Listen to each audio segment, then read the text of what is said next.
Hello everyone, welcome to our channel. This is Srishti Agarwal. तो हम देख रहे थे वर्कशीट्स के सॉल्यूशन, जिसमें हमने वर्कशीट 5 तक कंप्लीट सॉल्यूशन देख लिया है। अब यहाँ पर क्लास 8 की जो वर्कशीट आई हुई हैं उसमें हम कंटिन्यू देखेंगे वर्कशीट 6 से। तो पूरा वीडियो बहुत इंपॉर्टेंट होने वाला है क्योंकि काफ़ी सारी वर्कशीट्स हम यहाँ पर देखने वाले हैं।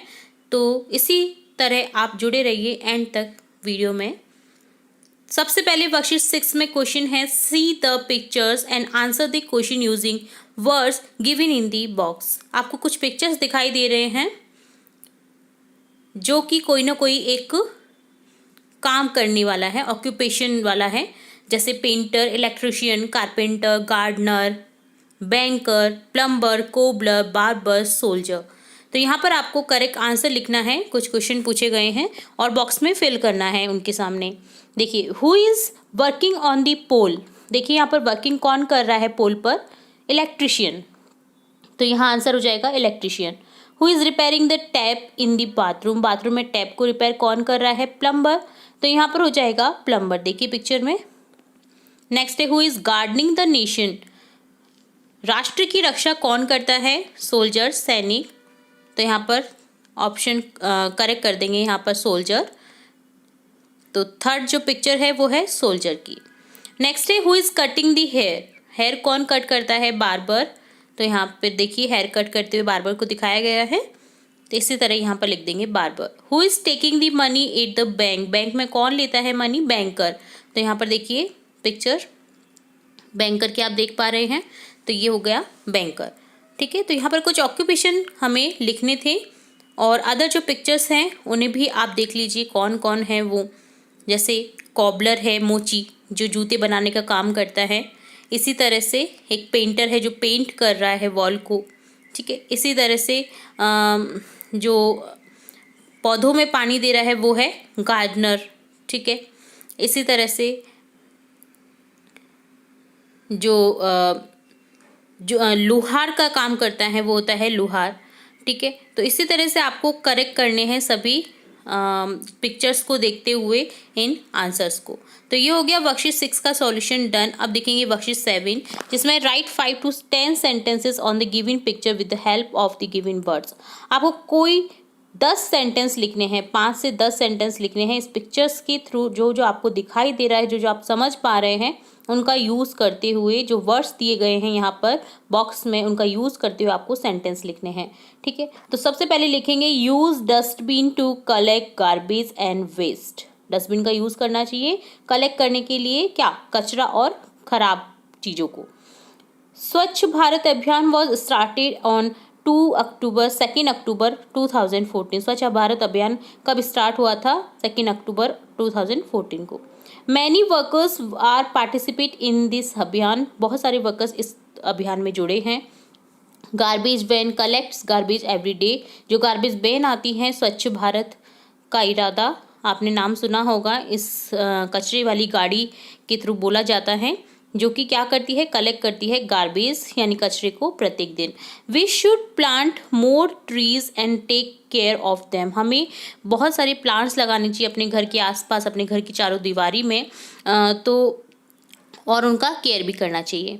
ठीक है, van come to every building to collect the garbage. जो वैन होती है वो प्रत्येक बिल्डिंग में कलेक्ट करती है गार्बेज को, कचरे को। Wash our hand regularly to ensure personal hygiene. Personal hygiene के थ्रू अपने क्या करनी चाहिए? हैंड्स को रेगुलरली वॉश करना चाहिए। We must throw recycle product in recyclable garbage bag. हमें रिसाइक्लेबल जो गार्बेज बैग है उसमें जो रिसाइकिल हो सकती है चीज़ें, उन्हें अलग से कलेक्ट करना चाहिए। ठीक है, उसी चीज़ में नहीं मिला देना चाहिए प्लास्टिक को या और भी चीज़ों को। हमें जो रिसाइकिल हो सकती है उन चीज़ों का अलग गार्बेज बनाना चाहिए, जैसे गीला कचरा, सूखा कचरा। तो गीले कचरे में क्या आती हैं चीज़ें? जो रिसाइकिल हो सकती हैं। सूखे कचरे में वो चीज़ें आती हैं जो रिसाइकिल नहीं हो सकती। तो इस चीज़ का आपको ध्यान रखना चाहिए। तो ये मैंने मेरे अकॉर्डिंग यहाँ पर सेंटेंस बनाए हैं। आपको जो भी और नज़र आता है तो वो भी आप करेक्ट कर सकते हैं, लिख सकते हैं, यहाँ पर राइट कर सकते हैं। ठीक है, तो ये हो गया वर्कशीट 7 का सॉल्यूशन डन। अब देखेंगे वर्कशीट 8, जिसमें है read the following conversation and answer the question. आपको कन्वर्सेशन दिया गया है नमस्ते uncle, good to see you jogging, आपको जॉगिंग करते हुए अच्छा लग रहा है। Hello dear, congratulation for the job. तो वो स्पीकर 2 बोलता है कि हेलो, आपकी जॉब के लिए आपको बहुत बहुत बधाइयाँ। Thank you uncle, I work very hard for it, मैंने बहुत कठिन मेहनत की थी इसके लिए। थैंक यू अंकल, आपको बहुत धन्यवाद। So when are you going to Pune then second जो स्पीकर है वो पूछ रहा है कि तुम पुणे कब जा रहे हो। My train is on the day of 8 after tomorrow, मेरा कल के बाद जो है ट्रेन है। Good travel safe, second speaker बोलता है कि अच्छी बात है, तुम्हारी जर्नी सेफ रहे। तो इस तरह से ये कन्वर्सेशन है। अब यहाँ पर क्वेश्चन देखेंगे हम इससे जुड़े हुए। What do you think are engage in this conversation. तो यहाँ एक कन्वर्सेशन हो रहा है, यह यंग गर्ल और अर नेबर, ठीक है। तो नेबर और यंग गर्ल के बीच में कन्वर्सेशन हो रहा है। अंकल बोल रही है तो फ्रेंड तो हो नहीं सकता, अंकल बोल रही है तो टीचर भी नहीं है, और वो कोई खरीदार शॉपकीपर भी नहीं है। तो क्या है, young girl and her neighbour. Where do you think they are having this conversation, कहाँ पर वो कन्वर्सेशन कर रहे हैं। तो देखिए जॉगिंग करते हुए दिखाई दे रहे हैं, तो यानी कि वो पार्क में है, तो at a park. Identify the mood of the speaker in following sentence. Oh, congratulation on the job dear. तो यहाँ पर स्पीकर खुशी से व्यक्त कर रहा है, उसे बधाइयाँ दे रहा है। तो यहाँ पर क्या प्रतीक हो रहा है, स्पीकर इज हैप्पी, जो स्पीकर है वो खुश है। The girl is going to Pune because she got job at Pune, उसे जॉब मिल गई है पुणे में, इसलिए वह पुणे जा रही है। तो ये होता है वर्कशीट 8 का सॉल्यूशन डन। अब देखेंगे वर्कशीट 9, जिसमें है look at the given picture and answer the following question using appropriate punctuations. Punctuation mark आप समझते हैं, पंक्चुएशन यानी कि विराम चिन्ह या विराम चिन्ह हिंदी में बोलते हैं, और जो पंक्चुएशन हम लगाते हैं उस तरह से वो इंग्लिश में भी कहलाते हैं पंक्चुएशन, ठीक है। यहाँ पर कुछ पिक्चर्स दी गई हैं, यहाँ पर आपको नेम लिखने हैं दी गई पिक्चर्स के। List the festival that are being celebrated in the picture. तो देखिए सबसे पहले है बैसाखी, देन है रक्षाबंधन जो कि अभी आने वाली है, देन है होली, देन है क्रिसमस, देन है दिवाली, और देन है ईद, ठीक है। तो ये सभी फंक्शंस के हमने नाम लिख दिए हैं, फेस्टिवल के, सॉरी। देन सेकंड क्वेश्चन है name the festival that you celebrate with your family and friends. तो आपको नेम लिखना है उस सेलिब्रेशन का जिसमें आप अपनी फैमिली और फ्रेंड्स के साथ में उसे सेलिब्रेट करते हैं, जैसे Diwali, Holi, Rakshabandhan, Gangaur. Which is your favourite festival and why, तुम्हारा फेवरेट फेस्टिवल कौन सा है, त्योहार कौन सा है फेवरेट तुम्हारा और क्यों है। तो दिवाली मेरा फेवरेट फेस्टिवल है, तो यहाँ लिख दूंगी Diwali, because it is full of lights and we have lots of crackers and new clothes. How do you celebrate it, तो लिखेंगे I wear new clothes, eat different sweets, enjoying with crackers, doing puja with family. तो आपको वो चीज़ का बताना था कि आप कैसे सेलिब्रेट करते हैं, क्यों आपको वो पसंद है, और आपका फेवरेट फेस्टिवल कौन सा है, ठीक है। तो ये होता है वर्कशीट 9 का सॉल्यूशन डन, जिसमें पंक्चुएशन से रिलेटेड तो कुछ नहीं था, बट हाँ आपको पिक्चर्स के थ्रू फेस्टिवल्स बताने थे, और यहाँ पर आपको जो आपके फेवरेट फेस्टिवल है उसके बारे में भी बताना था। तो ये होता है वर्कशीट 9 का सॉल्यूशन डन। अब देखेंगे वर्कशीट 10, जिसमें क्वेश्चन है see the picture and fill preposition after, before, between. तो इससे पहले कि हम वर्कशीट को स्टार्ट करें, पहले अर्थ समझ लेते हैं प्रीपोजिशन का।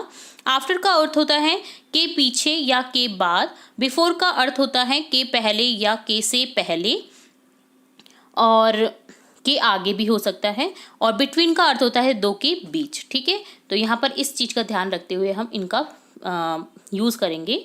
तो यहाँ पर है A B C D E F, तो C goes blank D in alphabet. C किससे पहले आता है, डी के पहले आता है, तो यहाँ पर हो जाएगा के पहले के लिए before, she goes before D in alphabet.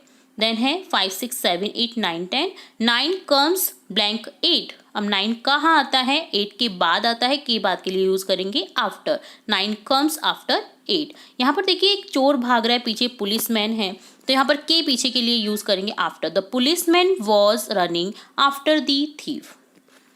यहाँ पर देखिए दो के बीच में एक बच्चा खड़ा है, तो Raju is standing between his mother and father.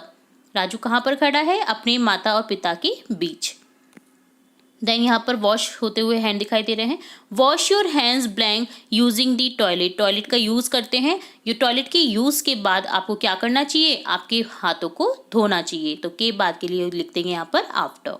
1 2 3 4 5 6 7 8 9। तो यहाँ पर क्वेश्चन है 5 इज ब्लैंक 4 एंड 6। 5 कहाँ पर आता है, 4 और 6 के बीच में, तो यहाँ पर बिटवीन लिख देंगे। 5 इज बिटवीन 4 एंड 6।